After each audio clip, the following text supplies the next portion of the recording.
বৃন্দ, রাজনৈতিক দলের ব্যক্তিবর্গ, সাংবাদিক বৃন্দ, কৃষক কৃষানী ভাইরা, সালাম আলাইকুম।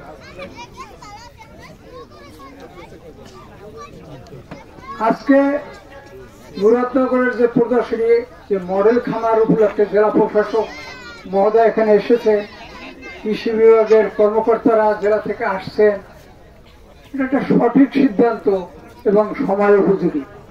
এটাকে ছোট মনে হইল, এটা ছড়াই পড়বে সমস্ত উপজেলায়। এটা একটা মডেল হিসেবে এখানে আসছে।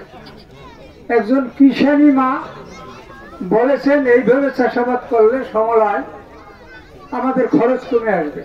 এটি যখন তার বুঝের মধ্যে আসছে, তাহলে আমরা আশাবাদী আগামী দিনে এখানে বিপ্লব ঘটবে।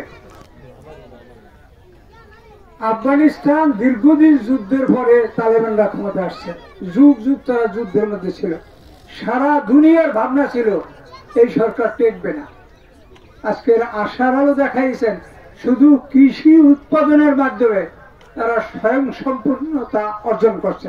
আমাদের দেশে কোনো খড়ি নাই, তেল নাই, সবই বাহির থেকে আমাদের আনতে হয়। আমরা একমাত্র কৃষি প্রধান দেশ।